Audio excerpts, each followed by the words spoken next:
L'annonce était attendue. La Cour correctionnelle d'appel de Paris a validé la demande de mise en liberté de Nicolas Sarkozy ce lundi. Alors, qu'est-ce qui a motivé cette décision? Quel futur juridique pour Nicolas Sarkozy? On va en parler avec Paul Gonzalez. Bonjour Paul. Bonjour Vincent. Merci d'être avec nous aujourd'hui. Alors là, on a les images, on est en direct devant le logement de Nicolas Sarkozy, rue de Miromesnil. Vous étiez ce matin à l'audience, on va parler de ce qui s'est passé ce matin. Est-ce qu'on peut déjà rappeler rapidement pourquoi est-ce que Nicolas Sarkozy a passé les 20 derniers jours en prison? Oui, alors on se souvient qu'il a été condamné fin septembre dans l'affaire libyenne, qui est l'affaire du financement de sa première campagne électorale, où il lui a été reproché une association de malfaiteurs dans le but de récupérer des financements de la Libye pour financer sa campagne électorale, en échange d'élargissement ou de facilitation en faveur d'un terroriste libyen, celui-ci même qui avait organisé l'attentat du DC-10.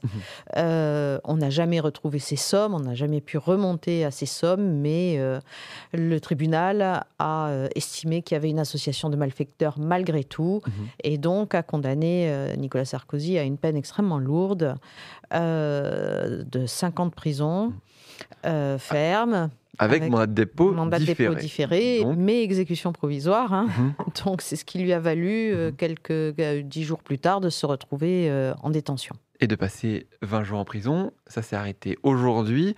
Qu'a donc décidé la Cour correctionnelle d'appel? Vous y étiez. Alors la Cour correctionnelle d'appel a décidé, comme on le voit, de le libérer au titre de la détention provisoire, puisque le jugement de première instance s'était fondé sur l'article 465 du Code de procédure pénale, c'est-à-dire la gravité des faits, l'exceptionnelle gravité, et le trouble à l'ordre public pour justifier de cette incarcération. Il se trouve que dès lors qu'il fait appel, il change un peu de régime. Il n'est plus vu comme un condamné, mais il est vu comme un détenu provisoire, en quelque sorte, du fait de l'appel. On lui rétrocède sa présomption d'innocence, et on repart au début.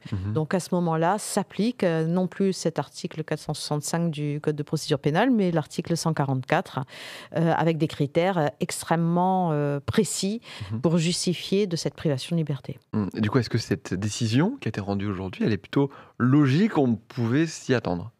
Alors, pour les juristes, elle était logique. Sans doute que pour le grand public, on ne comprend pas forcément très bien comment on peut passer d'un statut à un autre, et pourquoi ce qui vaut un jour ne peut pas prévaloir un autre jour. Mais pour les juristes, il était entendu que, au vu de cet article 144 du Code de procédure pénale sur la détention provisoire, les critères retenus, enfin, il n'en retenait aucun, c'est-à-dire le fait de pouvoir détruire des preuves, d'entrer en contact avec des complices, faire pression sur des témoins, voilà, ce genre de choses.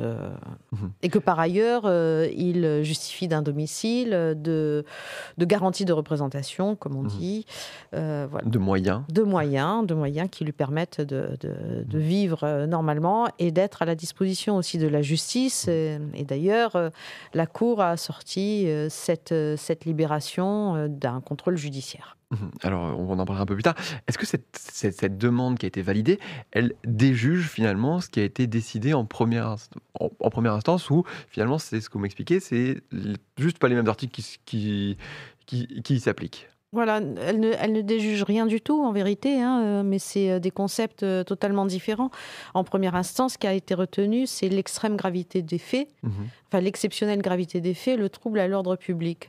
Le trouble à l'ordre public, dans le cadre du procès correctionnel en détention provisoire, il ne peut être retenu depuis 2007. Et l'extrême gravité des faits, si vous voulez, elle se dissout en quelque sorte dans la présomption d'innocence qu'entraîne l'appel. Voilà.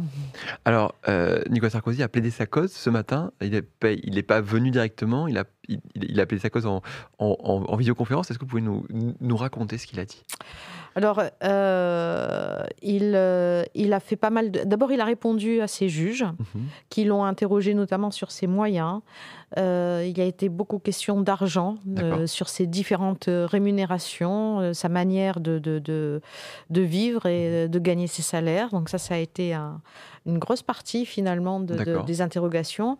Et puis, comme par ailleurs Nicolas Sarkozy a des affaires de subornation de témoins, le juge a rappelé qu'en juin 2013, alors que venait juste d'éclater médiatiquement l'affaire libyenne, Nicolas Sarkozy avait contacté Patrick Calvar, qui était à l'époque le directeur des services de renseignement intérieur, pour évoquer cette question.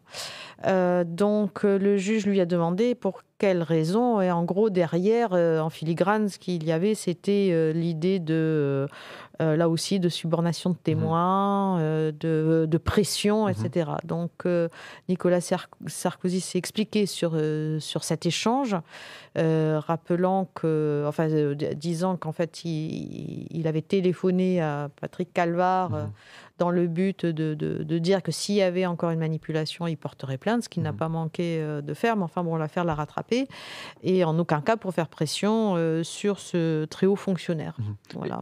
Et ça a convaincu Eh bien, j'imagine, mais enfin, on retrouve cette idée-là dans les interdictions qui ont trait à son contrôle judiciaire, puisque figurent des interdictions de rencontres avec un certain nombre de personnes. Alors, vous en avez parlé, alors juste avant qu'on parle de ces autres personnes, parce que forcément c'est aussi un sujet, vous avez parlé qu'il a été longuement interrogé sur ses moyens. Est-ce que c'est parce que, logiquement, c'est ce qu'on fait avec n'importe qui, et donc forcément ça s'applique à Nicolas Sarkozy ? Oui, c'est dans l'enquête de personnalité. C'est très formalisé. Il y a d'abord, on rappelle les faits qui amènent le prévenu devant la cour. Et puis, il y a ce qu'on appelle l'enquête de personnalité. Dans l'enquête de personnalité, on rappelle son casier judiciaire, mais on rappelle aussi sa situation sociale. Et donc, la question des moyens et des salaires est toujours abordée, bien sûr. Oui, effectivement, on peut le comprendre. Alors, on l'a dit, il y a des témoins avec qui il ne peut plus rentrer en contact. Il y a aussi quelqu'un avec qui il ne peut plus rentrer en contact, c'est le ministre de la Justice actuel, Gérald Darmanin. Oui, tout à fait. Alors là, je pense que c'est des comptes qui se règlent en quelque sorte entre la justice et le ministre. On se souvient que cette décision avait été une décision très, très agitée, très mouvementée, puisqu'à la suite de cette décision, des magistrats avaient été menacés de mort.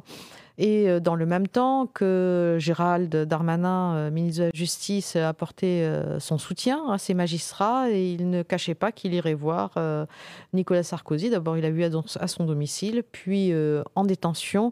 Et ça n'a pas trop plu à la magistrature, dans le sens où elle s'est sentie un peu déjugée et un peu en situation insécure.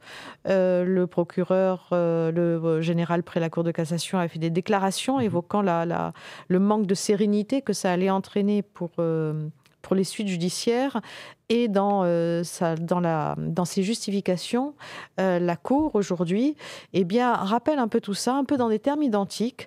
D'abord, rappelle que le parquet fait des remontées régulières au ministre, donc qu'il est au courant de certaines choses. Bon, là, en l'occurrence, le ministre s'est déporté de l'affaire Sarkozy. Enfin, bon, voilà, quoi. Il y a des remontées d'informations, même... Alors, il ne mentionne pas que Gérald Darmanin s'est déporté, mais voilà. Et puis, par ailleurs, il reprend ce terme de sérénité qu'avait employé Rémi Hetz. Il le reprend à son compte dans le jugement, et ça, c'est assez intéressant à voir. Et il évoque cette nécessité de sérénité des débats, et que, en se voyant... finalement, Nicolas Sarkozy, Gérald Darmanin enfoncerait un peu un clou dans un coin, en tout cas, dans cette sérénité nécessaire aux prochains débats qui vont se dérouler fin mars. D'accord, donc c'est pas forcément dans l'affaire Sarkozy en tant que telle, c'est plutôt au bon, comment dire, pour que la justice soit une belle institution, il faut plus que ces deux personnes rentrent en contact? Bien, et pour qu'il y ait une sérénité de part et d'autre, Mhm, surtout du côté de la justice, c'est qu'elle n'ait pas le sentiment de juger avec un pistolet sur la tempe, hein, mhm. clairement. Il faut effectivement qu'il y ait bien, au dire de la Cour, couper un peu ce lien, Mhm. hein, qui est d'abord un lien d'amitié. Un lien d'amitié, Gérald Et Darmanin. en tout cas, vous savez, en matière de justice, l'apparence compte beaucoup. Mhm, Donc l'apparence d'indépendance compte beaucoup. mhm. Et il est vrai que les juges disent qu'en intervenant ainsi, on pourra toujours dire que le parquet est à la botte du ministre, ou que le juge veut se venger du ministre, et qu'on est dans quelque chose de politique, etc. Mhm. Donc c'est ça la sérénité des débats, hein. C'est éviter ce genre de critiques. Alors la prochaine étape maintenant, pour Nicolas Sarkozy, il y a ce procès en appel qui va arriver au début du mois enfin, au début 2026. Voilà, alors c'est un peu compliqué. Là, dans les prochains jours, la Cour va fixer Mhm, la date d'appel exacte. mhm, Vous vous souvenez qu'en janvier-février, il y a le procès Marine Le Pen, mhm, qui va durer, je crois, 2 mois.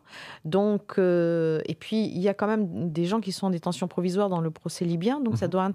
le procès doit intervenir impérativement, ou débuter impérativement avant le 25 mars. Donc, on sait que ce sera vers la fin du mois de mars que devrait se dérouler ce procès, vraisemblablement sur presque un trimestre, hein, Mhm, parce que c'est un dossier assez tentaculaire, mhm, pour une décision sans doute début septembre. mhm. En tout cas, ce qui a été jugé là, on imagine que si Nicolas Sarkozy était condamné une nouvelle fois comme il a été en première instance, il pourrait retourner en prison. C'est possible, c'est fort probable. Mhm. Est-ce que le fait de... On imagine aussi qu'il peut se pourvoir en cassation ensuite. Oui. Est-ce que cela lui permettrait de la même façon qu'ici, de finalement être remis en liberté de la même façon? Alors c'est un peu le but, parce que vous savez que quand on a 72 ans, Mhm. c'est un argument que l'on peut faire valoir pour ne justement pas aller en détention. D'accord. Donc ça joue forcément, hein, dans la défense de l'ex-président de la République.